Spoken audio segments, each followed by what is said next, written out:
Kris, kamu gimana sih? Besok kan mau PAS PPKN. Kok kamu dari tadi asik tiktokan terus? Ayo belajar sama aku. Aku tiktokan karena stres. Bentar lagi PAS dan bingung mau belajarnya dari mana. Apalagi PAS PPKN, materinya banyak banget lagi. Wah, kamu lupa ya Kris, kita tuh udah dikasih loh kisi-kisi dan video rangkuman untuk persiapan PAS PPKN nanti. Masa sih? Kayaknya aku kelewat deh. Di mana ya aku bisa dapetin kisi-kisi dan video rangkuman itu? Yah, kamu mah ketinggalan banget. Kamu tinggal buka aja channelnya Pak Restu dan cari video rangkuman, terus buka deskripsi boxnya. Di sana sudah ada rangkuman dan kisi-kisinya. Yuk kita belajar bareng-bareng yuk. Wah mantul, kebetulan aku juga lagi habis kuota gara-gara tiktokan tadi. Ayo kita belajar bareng.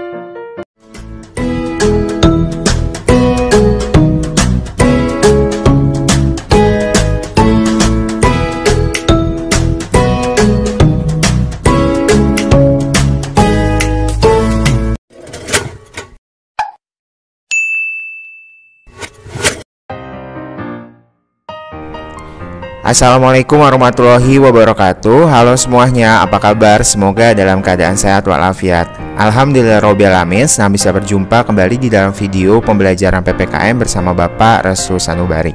Kali ini kita akan membahas rangkuman materi PPKN kelas 10 semester 1 dalam rangka mempersiapkan diri menghadapi penilaian akhir semester. Sebelum mulai, buat kalian yang belum klik tombol subscribe, silahkan diklik tombol subscribe terlebih dahulu. Bagi yang sudah, Bapak ucapkan terima kasih.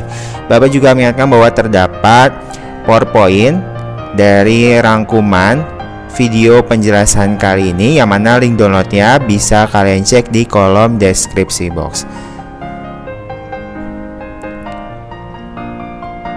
Video kali ini akan memuat rangkuman materi semester 1 dari bab 1 hingga bab 4. Sebelum itu Bapak ingatkan bahwa di dalam video kali ini hanya berisi rangkuman atau poin-poin penting dari setiap babnya. Untuk penjelasan lebih lengkapnya, kalian bisa cek video per submaterinya di channel ini dengan melihat di playlist kelas 10.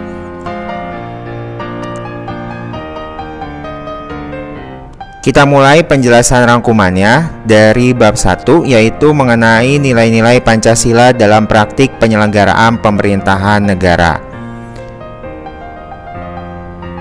Dimulai dari pembagian kekuasaan negara, di mana menurut John Locke, kekuasaan negara dibagi menjadi 3 macam, yaitu kekuasaan legislatif, eksekutif, dan federatif.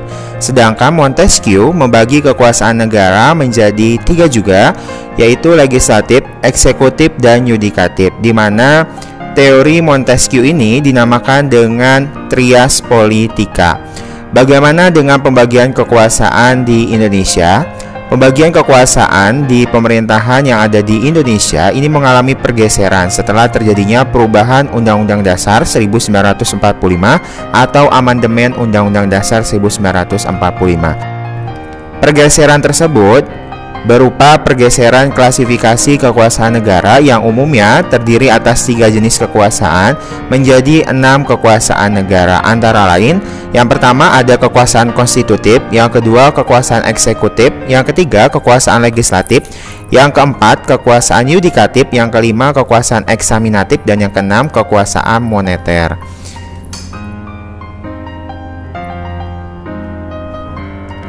Berikutnya yaitu mengenai kementerian dan lembaga pemerintah non-kementerian, di mana dalam menjalankan tugasnya, Presiden sebagai lembaga eksekutif dibantu oleh Wakil Presiden yang dipilih bersamanya dengan melalui pemilu. Selain itu, Presiden dan Wakil Presiden juga membentuk Kementerian Negara yang dipimpin oleh Menteri-Menteri Negara, di mana Menteri-Menteri Negara ini dipilih dan diangkat serta diberhentikan oleh Presiden sesuai dengan kewenangannya, di mana keberadaan Kementerian Negara diatur secara tegas di dalam pasal 17 Undang-Undang Dasar 1945. Selain memiliki kementerian, Republik Indonesia juga memiliki lembaga pemerintah non-kementerian, di mana lembaga pemerintah non-kementerian atau biasa disingkat LPNK merupakan lembaga negara yang dibentuk untuk membantu presiden dalam melaksanakan tugas pemerintahan tertentu, di mana LPNK ini berada di bawah tanggung jawab presiden. Contoh dari LPNK yaitu ada BIN, Badan Intelijen Negara, ada BKN, ada Bulog, BPN, Lemhanas, LIPI, dan sebagainya. Kita masuk ke dalam materi bab 2 yaitu tentang ketentuan Undang-Undang Dasar 1945 dalam kehidupan berbangsa dan bernegara. Ketentuan yang pertama yang diatur di dalam Undang-Undang Dasar 1945 yaitu mengenai wilayah Negara Kesatuan Republik Indonesia, di mana wilayah NKRI itu terdiri dari beberapa wilayah. Pertama yaitu wilayah lautan yang terdiri dari zona laut teritorial, zona landas kontinen, dan zona ekonomi eksklusif. Selain itu ada juga wilayah daratan, wilayah udara, dan wilayah ekstrateritorial yang merupakan wilayah negara Indonesia tetapi pada kenyataannya terdapat di wilayah negara lain. Contohnya seperti kantor-kantor perwakilan diplomatik Republik Indonesia yang ada di negara lain. Berikutnya, ketentuan mengenai warga negara dan penduduk. Warga negara adalah orang-orang bangsa Indonesia asli dan orang-orang bangsa lain yang disahkan dengan undang-undang sebagai warga negara. Sedangkan penduduk adalah warga negara Indonesia dan orang asing yang bertempat tinggal di Indonesia. Menurut penjelasan Undang-Undang Nomor 12 Tahun 2006 tentang Kewarganegaraan Republik Indonesia, dinyatakan bahwa Indonesia dalam penentuan kewarganegaraan menganut asas-asas sebagai berikut. Yang pertama ada asas ius sanguinis yang berdasarkan keturunan, ada ius soli secara terbatas atau yang berdasarkan tempat kelahiran, ada kewarganegaraan tunggal dan kewarganegaraan ganda terbatas. Ketentuan berikutnya yaitu mengenai kemerdekaan beragama dan berkepercayaan di Indonesia, di mana negara Indonesia tentunya menjamin kemerdekaan beragama dan berkepercayaan setiap warga negaranya. Hal tersebut tentu dijamin di dalam Undang-Undang Dasar 1945, tepatnya pada pasal 28E ayat 1 dan 2 dan pasal 29 ayat 1 dan 2. Selain itu juga mengenai kemerdekaan beragama dan berkepercayaan di Indonesia dijamin di dalam Undang-Undang Nomor 39 Tahun 1999 tentang Hak Asasi Manusia. Ketentuan berikutnya yaitu mengenai pertahanan dan keamanan negara, di mana berdasarkan pasal 30 ayat 2 Undang-Undang Dasar 1945 menjelaskan bahwa usaha pertahanan dan keamanan negara dilaksanakan dengan sistem pertahanan dan keamanan rakyat semesta, di mana TNI dan Polri merupakan kekuatan utama, sedangkan rakyat sebagai kekuatan pendukung.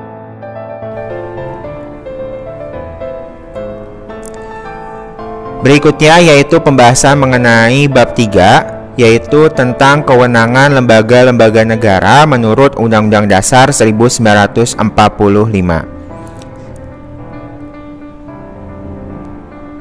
Materi pertama yaitu mengenai struktur politik di Indonesia, di mana struktur politik di Indonesia ini dibagi menjadi dua bentuk yaitu suprastruktur politik dan infrastruktur politik. Yang disebut suprastruktur politik adalah struktur politik negara yang terdiri atas lembaga-lembaga negara atau pelaku politik formal, di mana di dalam Undang-Undang Dasar ini mengatur secara lebih rinci mengenai suprastruktur politik, terkhusus mengenai wewenang, tugas, fungsi, kedudukan hingga susunan organisasinya. Adapun susunan suprastruktur politik di Indonesia sesuai amandemen atau perubahan Undang-Undang Dasar 1945 sebagai berikut. Selanjutnya ada infrastruktur politik. Infrastruktur politik ini merupakan kelompok-kelompok kekuatan politik dalam masyarakat yang turut berpartisipasi secara aktif dalam sistem politik, di mana kelompok-kelompok tersebut ini berperan sebagai pelaku politik tidak formal dan turut serta dalam membentuk kebijakan negara. Adapun infrastruktur politik di Indonesia, yaitu ada partai politik, kelompok kepentingan, kelompok penekan, media komunikasi politik. Untuk lebih lengkapnya, penjelasan dan contohnya bisa kalian cek di video sebelumnya mengenai sistem politik Indonesia. Berikutnya yaitu mengenai kedudukan suprastruktur dan infrastruktur politik dalam sistem politik di Indonesia, di mana kedudukan infrastruktur politik adalah sebagai input atau masukan yang berupa aspirasi rakyat seperti kritik, tuntutan, dukungan, dan juga masukan.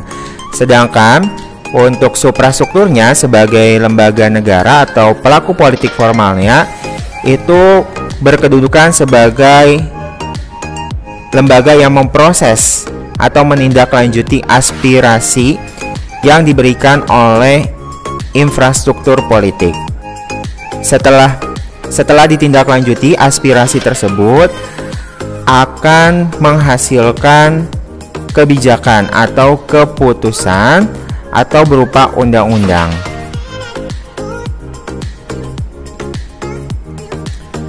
Berikutnya yaitu mengenai kewenangan lembaga-lembaga negara, dimulai dari Majelis Permusyawaratan Rakyat, di mana Majelis Permusyawaratan Rakyat atau disingkat MPR, di mana anggota MPR terdiri dari anggota DPR dan juga anggota DPD.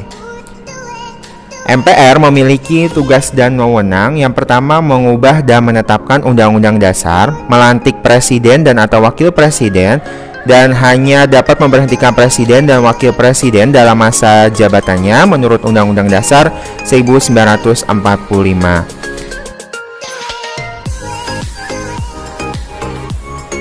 Lembaga negara berikutnya yaitu Dewan Perwakilan Rakyat atau disingkat DPR, di mana anggota DPR dipilih melalui pemilu dan DPR memiliki beberapa fungsi. Fungsi yang pertama adalah fungsi legislasi sebagai pembentuk undang-undang, ada juga fungsi anggaran yang membahas mengenai APBN, ada juga fungsi pengawasan yang berkaitan dengan pengawasan jalannya undang-undang, APBN, dan kebijakan pemerintahan. Lembaga berikutnya ada DPD atau Dewan Perwakilan Daerah, yang mana DPD merupakan bagian dari keanggotaan MPR yang dipilih melalui pemilu dari setiap provinsi.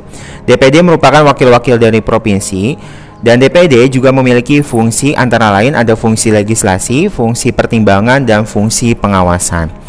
Lembaga berikutnya ada Mahkamah Konstitusi atau disingkat MK.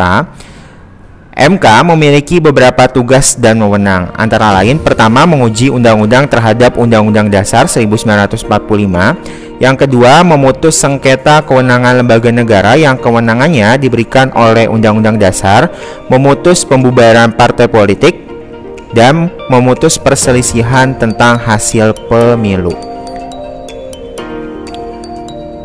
Lembaga berikutnya yaitu Presiden, di mana dalam menjalankan pemerintahan presiden atau wakil presiden memegang dua wewenang, yaitu sebagai kepala negara dan sebagai kepala pemerintahan. Tugas dan wewenang sebagai kepala negara dan kepala pemerintahan bisa kalian baca di layar monitor kalian. Untuk lembaga-lembaga negara lainnya, kalian bisa cek penjelasannya di video mengenai lembaga-lembaga negara yang ada di Indonesia yang ada di channel ini. Berikutnya yaitu hubungan antar lembaga negara. Ada beberapa hubungan yang terjalin antar lembaga negara. Yang pertama, hubungan antara lembaga negara yang ada di dalam kekuasaan legislatif dengan eksekutif.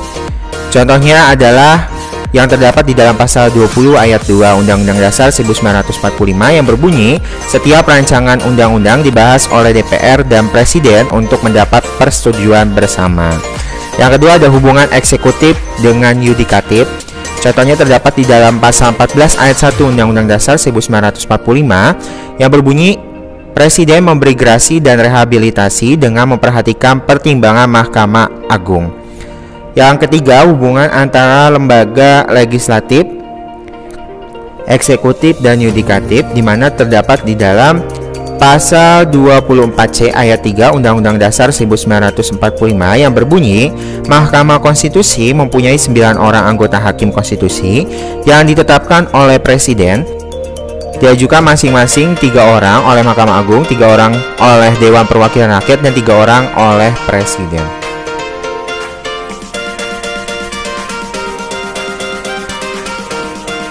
Berikutnya yaitu prinsip-prinsip pemerintahan yang baik.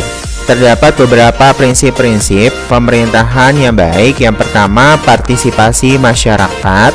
Yang kedua, tegaknya supremasi hukum. Yang ketiga, transparansi. Yang keempat, akuntabilitas. Yang kelima, efisien dan efektif.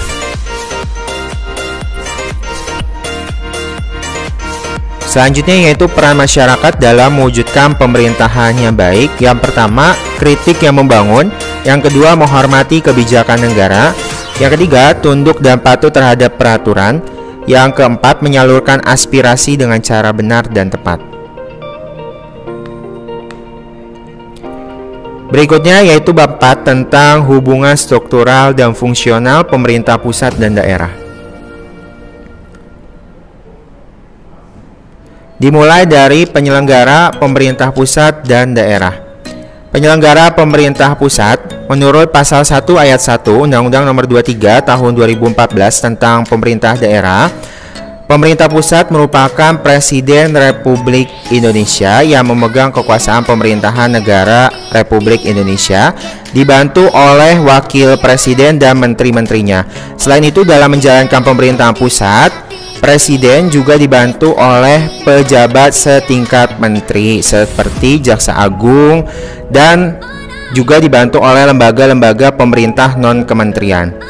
Berikutnya yaitu penyelenggara pemerintah daerah. Menurut pasal 1 ayat 2 Undang-Undang Nomor 23 Tahun 2014 tentang pemerintah daerah menjelaskan pemerintah daerah adalah penyelenggaraan urusan pemerintahan oleh pemerintah daerah dan Dewan Perwakilan Rakyat daerah. Selain itu, pemerintah daerah juga dibantu oleh perangkat daerah lainnya seperti dinas, sekretariat daerah, badan inspektorat, dan sekretariat DPRD.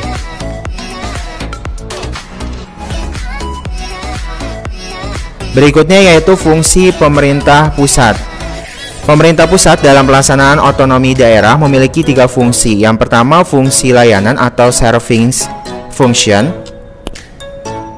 di mana fungsi pelayanan ini dilakukan dalam rangka memenuhi kebutuhan masyarakat dengan cara tidak diskriminatif dan tidak memberatkan serta dengan kualitas yang sama.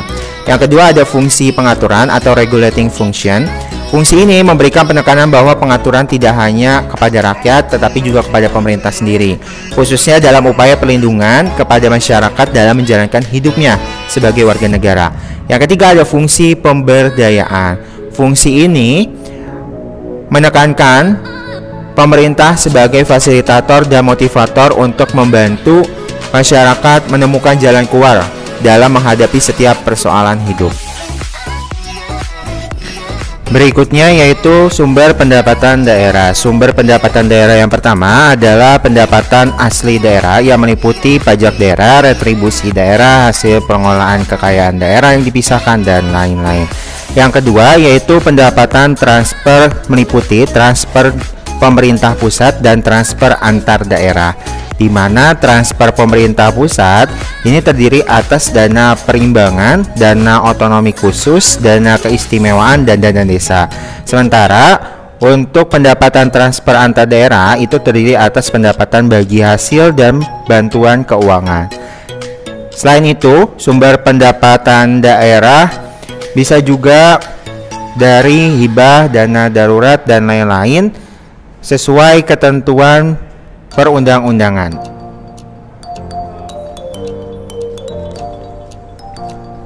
Berikutnya yaitu mengenai urusan pemerintah pusat dan daerah. Urusan pemerintah pusat dan daerah dibagi menjadi 3, yaitu pertama adalah urusan pemerintah absolut, yang mana urusan pemerintah absolut ini adalah urusan pemerintahan yang sepenuhnya menjadi kewenangan pemerintah pusat. Urusan yang menjadi kewenangan pemerintah pusat antara lain adalah politik luar negeri, pertahanan, keamanan, justisi, fiskal dan moneter, serta agama. Yang kedua yaitu urusan pemerintahan konkuren, di mana urusan pemerintahan konkuren ini adalah urusan pemerintahan yang dibagi antara pemerintah pusat dan daerah serta daerah kabupaten atau kota. Berikut adalah pembagian urusan tersebut.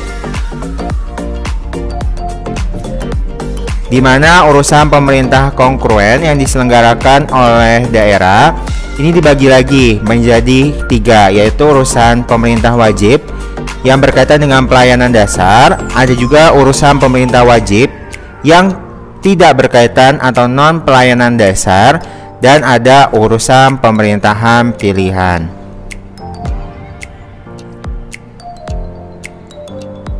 Berikutnya yaitu urusan pemerintahan umum, di mana urusan pemerintahan umum adalah urusan yang diselenggarakan oleh gubernur dan bupati atau wali kota di wilayah kerja masing-masing dengan dibantu instansi vertikal dan sumber pembiayaan yang berasal dari anggaran pendapatan dan belanja negara atau APBN.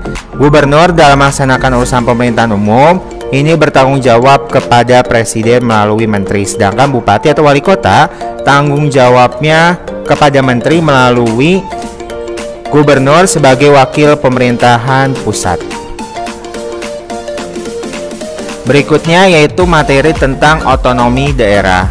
Yang dimaksud dengan otonomi daerah adalah hak, wewenang, dan kewajiban daerah otonom untuk mengatur dan mengurus sendiri urusan pemerintahan dan kepentingan masyarakat setempat atau daerahnya dalam sistem negara kesatuan Republik Indonesia, di mana otonomi daerah memiliki beberapa asas. Asas yang pertama adalah asas desentralisasi.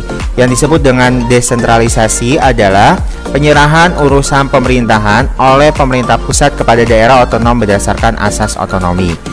Berikutnya yaitu asas dekonsentrasi, yaitu pelimpahan sebagian urusan pemerintahan yang menjadi kewenangan pemerintah pusat kepada gubernur sebagai wakil pemerintah dan atau kepada instansi vertikal di wilayah tertentu. Asas berikutnya yaitu tugas pembantuan, yaitu penugasan dari pemerintah pusat kepada daerah, provinsi, kabupaten atau kota, dan atau desa untuk melaksanakan tugas-tugas tertentu disertai biaya, sarana, dan prasarana dengan kewajiban melaporkan pelaksanaannya kepada pusat. Berikutnya yaitu mengenai daerah khusus dan istimewa di Indonesia. Pasal 18B ayat 1 menyatakan bahwa negara mengakui dan menghormati satuan-satuan pemerintahan daerah yang bersifat khusus atau bersifat istimewa yang diatur di dalam undang-undang, di mana daerah tersebut antara lain DKI Jakarta, Daerah Istimewa Yogyakarta, Provinsi Aceh, dan Provinsi Papua. Untuk tugas dan wewenang yang bersifat khusus atau istimewa pada setiap daerahnya, silakan ditonton kembali video tentang otonomi daerah. Berikutnya yaitu hubungan struktural dan fungsional pemerintah pusat dan daerah. Yang disebut hubungan struktural adalah hubungan struktur kelembagaan antara pemerintah pusat dengan daerah. Berikut adalah struktur tersebut. Berikutnya yaitu hubungan fungsional. Hubungan fungsional ini berkaitan erat dengan pembagian tugas dan wewenang yang harus dijalankan oleh pemerintah pusat dan daerah untuk menciptakan pemerintahan yang baik. Hubungan fungsional antara pemerintah daerah dengan pemerintah pusat dan pemerintah daerah lainnya ini meliputi hubungan wewenang, keuangan, pelayanan umum, pemanfaatan sumber daya alam, dan lain-lain. Sekian rangkuman materi PPKN kelas 10 semester 1. Semoga rangkuman ini bisa bermanfaat sebagai bahan atau referensi belajar kalian dalam menghadapi penilaian akhir semester. Bapak mohon maaf jika ada kekurangan di dalam video kali ini. Silakan kalian bisa tambahkan atau mencari informasi lain melalui video yang ada di channel ini atau sumber-sumber lainnya. Terima kasih atas perhatiannya, semoga diberikan kelancaran dan kemudahan dalam menjawab soal penilaian akhir semesternya. Kurang lebihnya mohon maaf. Wassalamualaikum warahmatullahi wabarakatuh.